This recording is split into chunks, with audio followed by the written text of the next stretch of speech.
Hello guys, first of all எல்லாருக்கும் happy Vinayagar Chaturthi. இன்றைக்கி சிறகடி காசில் என்ன நடந்துச்சு அப்படின்னு பார்த்தீங்கன்னா, ஃபஸ்ட்டு முத்துவும் மீனாவும் கிருஷ் வீட்டுக்கு போயிட்டு வராங்க. வந்துட்டு வீட்டில் அவங்க அப்பா இருக்காங்க. அவங்க அப்பா கிட்ட வந்து பேசுகிறாங்க. முத்துவும் மீனாவும் ரொம்ப சோகமாக இருக்காங்க. அப்பா வந்து கேட்குறாங்க, நீங்கள் கடலில் குத்திங்களா? பையன் சாப்பிட்டானா? அதெல்லாம் சாப்பிட்டாங்கப்பா. சரி, ஏன் நீங்கள் ரொம்ப சோகமாக இருக்கீங்க, என்ன ஆச்சு சொல்லும்போது இந்த மாதிரி முத்து சொல்கிறாரு, இந்த மாதிரி கிருஷோட பாட்டிக்கு உடம்பு சுத்தமாக சரியில்லை. ஆனால் இப்போவும் வந்து அந்த பொண்ணு வெளிநாட்டில்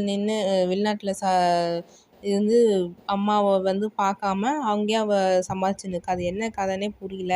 இப்படிப்பட்ட ஒரு பொண்ணு எப்படி இருக்க முடியும்? ரொம்ப திட்டுறான் முத்து வந்து ரோஹிணி தான். ஓகே, நமக்கு தெரியும் அது ரோஹிணி தான். ரோஹிணியை திட்டுறாரு.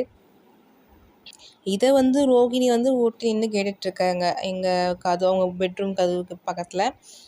ஸோ இந்த மாதிரி பேசிகிட்டே இருக்காங்க. அது மாதிரி முத்து சொல்கிறாரு, இந்த மாதிரி நாங்கள் அவங்கக்கிட்ட கேட்டோம், இந்த மாதிரி நாங்கள் வந்து கிருஷ் அடாப்ட் பண்ணிக்கிறோம் அப்படின்னு கேட்டோம். அவங்க வந்து யோசிக்கிறேன் அப்படின்னு சொல்லியிருக்காங்க அப்படின்னு சொல்கிறாங்க. முத்து என்ன சொல்கிறாங்கன்னா, அவங்க யோசிக்கிறாங்களோ இல்லையோ, அவங்க ஓகே சொல்கிறாங்களோ இல்லையோ, நான் வந்து கிருஷ்ணை எப்படியாவது கண்டிப்பாக நான் கூட்டிகிட்டு வந்துடுவேன் நம்ம வீட்டுக்கு. ஏன்னா வந்து அம்மா இருந்தும் பாசம் கிடைக்கலன்னா அது எவ்வளோ பெரிய கஷ்டம். எனக்காச்சும் நீங்கள் பாட்டி எல்லாம் இருந்தீங்க, கிருஷ்ணுக்கு வந்து அப்படி கூட கிடையாது. ஸோ அதனால் வந்து நான் உன்னை எப்படியாவது கூட்டிகிட்டு வந்துடுவேன் அப்படின்னு சொல்கிறாங்க. அவங்க அப்பா வந்து சரி ஓகேடா, நீ சொல்கிறது சரிதான், ஆனால் நீ வந்து அவசரப்படாத, முதல்ல அவங்க என்ன தான் சொல்லட்டும் பார்த்துக்கலாம் அப்படின்னு சொல்கிறாங்க. ரோஹிணிக்கு வந்து செம்ம காண்டாயிடுது. ரோஹிணி என்ன பிளான் பண்ணுறாங்கன்னா, சரி இதை நம்ம அத்தைக்கிட்ட சொல்லுவோம், அவங்க அத்தைக்கிட்ட சொல்லுவோம்னு சொல்லிட்டு சொல்கிறாங்க. இந்த மாதிரி சொல்கிறாங்க, இந்த பாருங்கள் அத்தை, வெளியில் என்ன பேசிகிட்டு இருக்காங்க பார்த்தீங்களா, இந்த மாதிரி அந்த பையனை வந்து கூட்டிகிட்டு வர போகிறாங்களா, முத்துவும் மீனாவும் அடாப்ட் பண்ணிக்க போகிறாங்களா அப்படி இப்படின்னு சொல்கிறாங்க.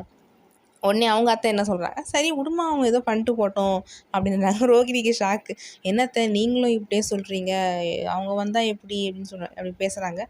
விஜயா ஒரு பிளான் போட்டாங்க பாருங்கள். என்னென்னா, சரி ஓகே, அந்த பையனை கூட்டிகிட்டு வரட்டும், நான் இதை சாக்கா வச்சு முத்துவும் மீனாவையும் வேறு வெளில தொத்திடுவேன், அது பிளான்.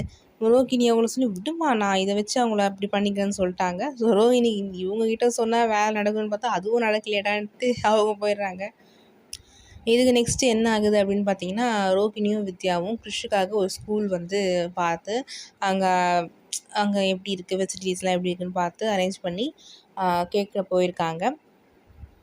அப்புறம் வந்து கிருஷ் பாட்டுக்கிட்ட ரோஹிணி வந்து சொல்கிறாங்க, இந்த மாதிரி நான் வந்து ஒரு ஸ்கூல் பார்த்துட்டேன், உங்கள் வீடு எங்கே அரேஞ்ச் பண்ணோன்னா பக்கத்துலேயே பார்த்துட்டேன், நீங்கள் வந்து சொல்லும்போது வந்துடுங்க அப்படின்னு சும்மா ஒரு கான்வர்சேஷன் போகுது.